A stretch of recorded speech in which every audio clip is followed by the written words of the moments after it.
Afrikaa kibbaatti oduun isaan nagahame. Biyyi lammiin ishee Itoophiyaatti dhufee leenjii achi booddee biyya ishee bilisa baasee biyyi Neelsan Maandeellaa lammiilee Itoophiyaa hedduu ajjeesuun nagahame. Biyyi oolmaa ishee dagattee har'aa lammiilee Itoophiyaa ajjeefte kun Neelsan Maandeellaa gurraachi Afrikaa kibbaa Itoophiyaatti Jeneraal Teddytaddese birruutiin leenji'e. Imbaasiin Itoophiyaa Afrikaa kibbaatti argamu ajjeechaa fi badii lammiilee Itoophiyaa irratti raawwataa jiruun gaddi cimaan itti dhaga'amu ibseera. Badii kanas kan raawwataa jiru ammeenya warra yaadanidha jechuun osoo maqaa hin dhahin eeree jira imbaasiin Itoophiyaa. Lakkoofsa namoota ajjeefaman jedhaman kana eeruu baatus ta'us imbaasiin Itoophiyaa kun maatii namoota ajjeefamaniif jajjabina guddaa hawwuu ibseera. Imbaasiin Itoophiyaa gaafa roobii galgala keessaa ibsa baasee yeroo lammiileen Itoophiyaa Afrikaa kibbaatti tibbanaa ajjeefamuun isaanii gabaafamaa jiruttidha. Guyyoota muraasan darban ajjeechaa lammiilee Itoophiyaa irratti raawwachuu miidiyaaleen Afrikaa kibbaa gabaasaa jiru. Guyyoota muraasan darban keessaa ajjeechaan 4 lammiilee Itoophiyaa irratti Johannesburg keessatti xiyyeeffatamee raawwatamu miidiyaan EWN jedhu gabaaseera. Kun ajjeechaa baatii darbe raawwate jedhameen yeroo dabalamu shantaa akka gabaasa kanaatti. Ajjeechaan kun akka kanaan dura jibba ormarraa ka'uun osoo hin taane badii gareen yakkaa gurmaa'ee raawwachuu akka hin oolle shakkamuun gabaafameera. Imbaasichi garuu yeroo dhiyoon boodaas immoo wanti hammaatee sochii godaantota gurraacha jibbuu baay'achuu hubachuun danda'ameera jedheera. BBC'n lammiilee Itoophiyaa achi qubatanii jiran qunnamuuf yaalus hin milkoofne.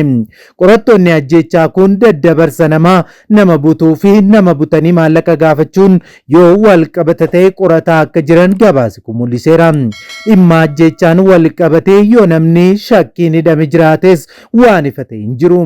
Viidiyoo waraabame tokko irratti namni qawwee hidhate tokko nama keessaa bahee duubaan nama ajjeesuu barbaadu argatee duubaan mataa keessa yeroo dha'u mul'ata. Ibsi imbaasiin Itoophiyaa baasee lammiilee Afrikaa kibbaa jiraataniif eegumsi akka taasifamu qaamolee ajjeechaa kana raawwatan irratti qaamoleen nageenyaa biyyattii qorannoo seeraa hatattamaa akka taasifamu gaafateera.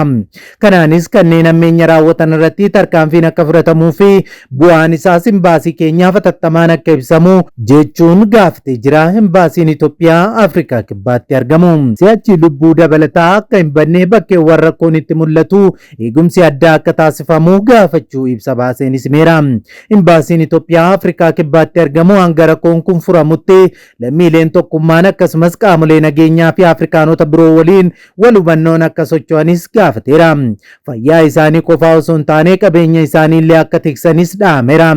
Magaalaa Johannesburg keessatti hiriirri mormii baqattootaa biyya isaanii jiraatan mormuu gaafa roobii taasifameera. Afrikaa kibbaa keessatti erga yeroo dhiyooti dhimmi baqattoota seeraan alaa meeshaa siyaasaa ta'aa dhufeera. Mormitoonni muraasni lammiileen biyya alaa hojii nu dhabsiisaa jiru akkasumas karaa haqa hin taaneen tajaajila uummataa irraa fayyadamaa jiru jechuun himatu. Haa ta'u malee pirezidaanti Siriil Raamaafoozaa lammiileen sodaa fi dhiphinni isaanii obboloota isaanii Afrikaa biroo jibbuu akka hin guddanne akeekkachiisaniiru. Barreessaan olaanaa dhaabbata biyyoota gamtoomanii Antooniyoo Guutereesh sochii orma jibbuu Afrikaa kibbaatti mudatee balaaleffataniiru. Koomishiniin olaanaa Gaanaa lammiileen isaanii Afrikaa kibbaa jiraatan suuqiiwwan isaanii akka cufanii fi ija namaa keessaa akka hin seenne akeekkachiiseera. Waldaan lammiilee Naayijeeriyaa Afrikaa kibbaa jiraatan immoo ergaa miseensonni isaanii mana akka hin baane ibsu ergeera. Haleellaan namootaa ormaa irratti Afrikaa kibbaatti raawwatu haaraa miti. Kanaan duras irra deddeebiidhaan mudateera. Biyya Afrikaa kibbaa keessaa lakkoofsi namoota hojii hin qabne parsantii 33 ga'uu keessatti waggoota kurnan oliif sochiin orma jibbuu adeemaa jira. Waggoota muraasan dhiyoon asitti gareen maarchi inda maarchii fi opereeshinii duduulaa jedhaman baqattoota Afrikaa kibbaa mormuun hiriira gaggeessaniiru. Akka miidiyaan biyya alaa gara biraa tokko gabaasetti ammoo Afrikaa kibbaatti lammiilee Itoophiyaa dabalatee lammiileen biyyoota Afrikaa garaagaraa haleellaan daboo tibbana irratti raawwatamaa jiru biyyoota Afrikaa hedduu keessatti dheekkamsa jabaa uumaa jira. Gurmuun namoota kumaatamaan lakkaa'amanii magaalaa keessaa gamtaan yaa'u lammiilee Itoophiyaa dabalatee lammiilee biyyoota Afrikaa garaa garaagaraa jalaa qabeenya isaanii jalaa saamaa fi mancaasaa haleellaa irratti raawwataa jira. Tibba kana Itoophiyaanota dabalatee lubbuun namoota hedduu gurmuu jibba namoota biyyoota Afrikaa garaagaraatii dhufan qabu kana tibbana darbee jira.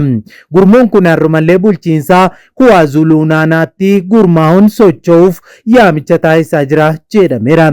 Itoophiyaa dabalatee lammiileen biyyoota Afrikaa garaagaraa Afrikaa kibbaa keessa jiraatan hudhaa keessa jiru. Mootummoota Itoophiyaa, Gaanaa, Naayijeeriyaa dabalatee biyyoonni hedduun gocha kana cimsanii balaaleffataa jiru.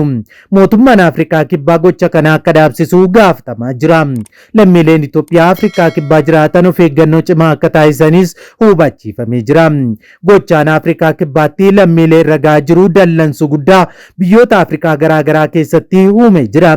Itoophiyaa dabalatee biyyoota hedduutti gocha kana mormuun hiriira jabaa ba'uuf lammiileen gaafataa jiru. Lammiileen biyyoota Afrikaa garaagaraa gocha Afrikaanota irratti Afrikaa kibbaa raawwataa jirtu dallansuu isaanii marsaalee hawaasaa irratti agarsiisaa jiru.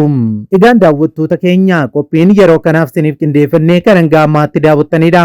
Waan daawwattaniif ulfaadhaa jechaa qophii keenya walakkaatti kan nutti dabalamtan subscribe gochuun mallattoo beelii sana fuulduratti isinii dhufu haala tokko tokkoon ol kan jettu rakkaa addaa like share godhaa yaada keessan saanduqa yaadaa keessatti nu qooda. Sa'aatii yartuun boodaa qophii yoo ta'aaf gara biraatiin hanga deebinee wal arginutti turtiin turtii gaarii isiniif haa ta'u nagaa.